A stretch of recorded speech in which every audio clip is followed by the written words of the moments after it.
Welcome back, everybody. We've got another deep dive today, and this one is going to be pretty fascinating. Yeah, this is a good one. Very relatable. So we're diving into someone's personal experience with daily cannabis use, and they shared some really, intense reflections. Yeah, powerful stuff. And I think it'll resonate with a lot of people, so we're going to break it down today. Absolutely. So right off the bat, our source kind of throws out this pretty strong statement. They say, legalization is purely business. They don't care if you ruin your life. They get more money by getting you into it. Mm-hmm. And it's like, whoa. Okay, so, it is a bit cynical, but, you can't help but think, is there a point here? It's definitely thought-provoking, right? Like when Yeah. you think about the motivations behind legalization. Right. Is it really all about individual well-being, or is there something else going on?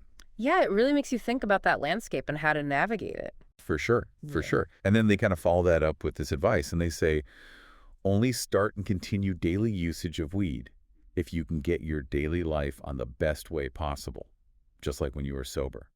Which, that's kind of a mouthful, Right? but it's like, how do you actually, practically, Put that into action. yeah, put that into action? What does that even mean? Well, I think it comes down to honesty, right? Like being really honest with yourself about how cannabis is affecting your life. Yeah. Can you still meet all your responsibilities? Are your relationships healthy? Are you taking care of yourself? Yeah. If not, daily use might not be the best fit for you. Right, right. Yeah. Makes sense. Our source also talks about weed changing the way they think. And, sometimes it's good, but sometimes it's not so good. Yeah, that duality is something a lot of people experience, I think. For sure. They say, while you are high, the way you perceive things is different from when you are sober. That means this substance has a potential to alter your brain activity. Hmm. Which, that's kind of obvious, but it's still like, whoa. It really brings it home, right? That this is literally affecting how your brain works. Exactly. And then they get into this thing about overthinking. Like they say, any simple problem will make me overthink about it and think about all the permutations and combinations of that particular situation. Oh, yeah, that spiral. Oh my gosh, I've been there. Totally, totally. And that's probably due to how cannabis interacts with the endocannabinoid system in our brains. The what? The endocannabinoid system. Okay. It's like a big network that helps regulate mood, memory, decision-making. So many things. Basically, your brain's control panel. And cannabis comes in and kind of messes with the settings. Oh, I see. So it throws things off balance. Yeah, exactly. Yeah.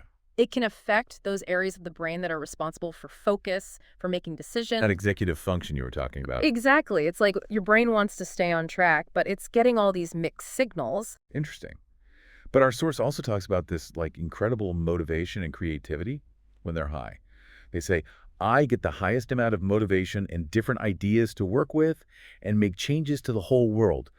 I get self-motivated to the maximum, and my head gets filled with ideas, and sometimes I felt like my head was going to explode with ideas. Right, and that's probably the dopamine rush. Dopamine. Yeah, it's a neurotransmitter, basically a chemical messenger in your brain, and it's linked to reward and motivation. So it was like a feel-good chemical. Exactly. And cannabis can trigger that dopamine release, which makes you feel super inspired. Wow. So weed gives you these amazing ideas, but then it messes with your brain's ability to actually do anything about them. Yeah, that's the catch, right? You get the Right. motivation, but the follow-through might be tricky. Like a car with a supercharged engine, but no brakes. Perfect analogy. Yeah, you might want to go fast, but can you actually control the car? Right, you got to be Oh, careful. For sure. And this is where things get really interesting because our source starts talking about this feeling of self-sufficiency while high. Like they're calling it an addiction. Mhm. They say the feel was like a drug. It got me addicted.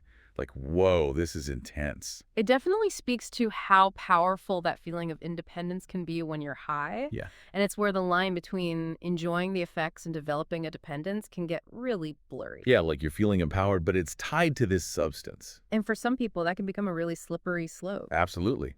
And then, they also bring up a big concern for a lot of people, which is the link between cannabis and mental health disorders. Right, a very important topic. Like they say, if this substance has the ability to alter our mind, will this taking on a daily basis lead me into that? And they're particularly worried about schizophrenia. Yeah, that's a fear a lot of people have. So what does the research actually say about this?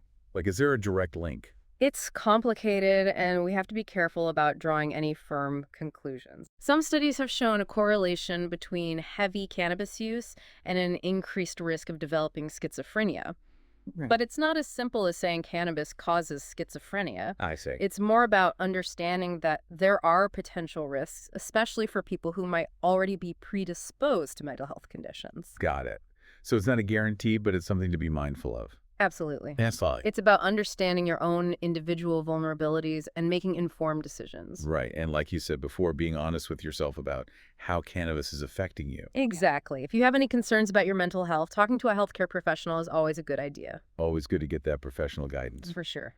All right. So we've covered a lot of ground here already, We have. This is a deep dive for sure. but there's so much more to unpack. Mhm. And I think our source's journey of quitting daily use and what they learned along the way is really fascinating. I agree. There's a lot we can learn from their experience and how they were able to rediscover their own inner motivation and clarity. Definitely. So we're going to take a quick break, and then we'll be right back to dive into the rest of the story. Looking forward to it. Okay, so we're back and ready to dig into the next part of this deep dive. Yeah, where our source makes some big changes. Huge changes. So they're talking about this moment where they decided to quit daily cannabis use. Right. A real turning point. Totally. And they say, one day, while I was high, I started thinking like this. I threw all the remaining weed into toilet and never smoked it again. Like, wow, talk about decisive action. Right. It sounds like a real epiphany. Yeah, but I wonder, was it really that sudden? It's hard to say, right? Like maybe there were some doubts building up, some internal struggles that led to this moment of clarity. That makes sense. Yeah, Because quitting anything cold turkey, especially something that's been a daily habit, it's tough. it's really tough. And then they go on to talk about this desire for a different kind of motivation. Oh, yeah, like a more authentic kind of. Exactly. They say, wouldn't it be the best if I could try to get my mind to make ideas even when I'm sober? I will have my relationship with me, my mental health would be better, my daily life would be better, and along with that, I could get motivated by myself. Like they're yearning for this genuine connection with themselves. Absolutely. It's like Yeah. they're realizing that true empowerment comes from within, not from relying on a substance. And that's so powerful. Yeah. And a year later, they report back and they're like, does this help me? Yes, because it didn't ruin anything. Do I get those kind of ideas and motivation by myself? Hell yeah. The way I think and act went back to normal, and I started reading books like Think and Grow Rich. That gave me lots of good thinking ability. Amazing. Right. They totally rediscover their own potential. It's like they unlocked this inner power that was always there. Like a muscle that was just waiting to be trained. I love that analogy. Yeah. So by quitting, they basically started working out their self-motivation muscle. Exactly. It might be challenging at first, but the more you use it, the stronger it gets. And then they mentioned reading Think and Grow Rich, which is all about mindset and visualization. It's a classic for a reason, right? Yeah, it suggests that they were actively seeking out tools and resources to support their growth. Totally. And that's such a key part of personal development, right? Like equipping yourself with the knowledge and strategies that can help you achieve your goals. So for someone listening who's like, okay, I'm inspired, but where do I even begin? Like, how do you start cultivating that self-motivation and clarity? I think the first step is always self-reflection. Like looking inward. Exactly. What are your goals? What truly matters to you? What brings you joy? Once you have a better understanding of your values and what you want to achieve, then you can start taking action. Makes sense. So what kind of action? It's different for everyone, right? Yeah. Some people find journaling helpful, others meditate. Some people set small, achievable goals. It's about experimenting and finding what works for you. Exactly. It's a journey of self-discovery, and there's no one-size-fits-all approach. Our source also talks about how their thinking went back to normal after quitting. Yeah, that's an interesting point, right? Like, what does that even mean? What is normal thinking? Well, I think in this context, it's about feeling more grounded, more in control of your thoughts and emotions. Like not getting stuck in those overthinking spirals. Exactly. And feeling more capable of making clear decisions. So it's not necessarily about conforming to some external standard of normal. Right. It's more about finding a mental state that feels balanced and authentic for you. Where you feel like you're truly in the driver's seat. Exactly. You're not being driven by a substance or external pressures. You're steering your own course. And that's what real empowerment is all about. Absolutely. It's about owning your choices and creating a life that aligns with your values. It's inspiring to hear that our source was able to achieve that. Yeah, their story shows that it's possible to break free from dependence and find genuine fulfillment from within. And that's a powerful message for anyone struggling with similar challenges. Absolutely. There's always hope and there's always a path forward. Well said. All right, we've covered a lot of ground today, and I think this deep dive has been incredibly insightful. I agree. It's been a fascinating exploration of cannabis use, self-discovery, and the power of personal growth. We've talked about the potential benefits and risks of cannabis, the importance of honesty and self-reflection, and the incredible resilience of the human spirit. And how we all have the capacity to create positive change in our life. Exactly. So if you're listening and you're feeling inspired to make some changes in your own life, whether it's related to cannabis use or anything else, remember that you're not alone. There are resources available, there are people who care, and you have the strength within you to achieve your goals. Thank you for joining us on this deep dive. We hope you leave feeling empowered and inspired to create a life that is truly fulfilling for you. And remember, every journey starts with a single step. So it sounds like they really turned things around, you know? Like it's not just about quitting weed. It's like they found this whole new way of being. Yeah, it's like they tapped into this inner strength and creativity that was always there, but maybe the cannabis was kind of blocking it. Like it was getting in the way somehow. Exactly. And now they're talking about getting their mind to make ideas even when sober, which is so powerful. Yeah, like they're not relying on anything external anymore. It's all coming from within. It's a real shift from dependence to empowerment, right?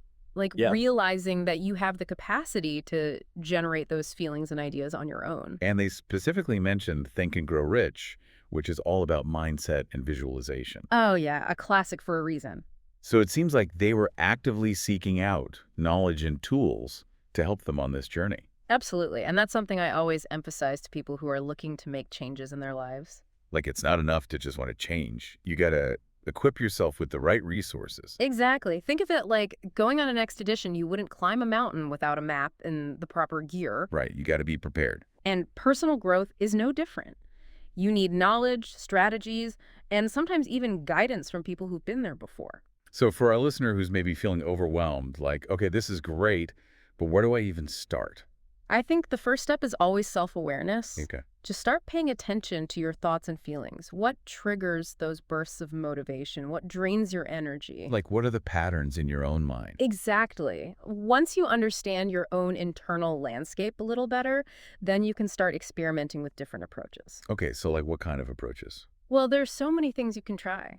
Maybe it's journaling, meditation, setting small goals, surrounding yourself with inspiring people, finding activities that spark your creativity. It's really about finding what works for you. Exactly. It's a process of discovery, and what works for one person might not work for another. Makes sense. The key is to be patient with yourself and to celebrate your progress along the way. And to remember that it's okay to ask for help. Absolutely. There are so many resources available, and seeking support when you need it is a sign of strength, not weakness. Well said. I think that's a great note to end on. Yeah, I think so too. We've covered a lot of ground today in this deep dive. We have. It's been a really fascinating conversation. We've explored the complexities of cannabis use, the power of self-reflection, and the incredible potential we all have for personal growth. And ultimately, it's about recognizing that true fulfillment comes from within. Absolutely. So we want to thank you for joining us on this journey, and we hope you leave feeling inspired and empowered to create a life that is truly meaningful for you. Thanks for listening, everyone.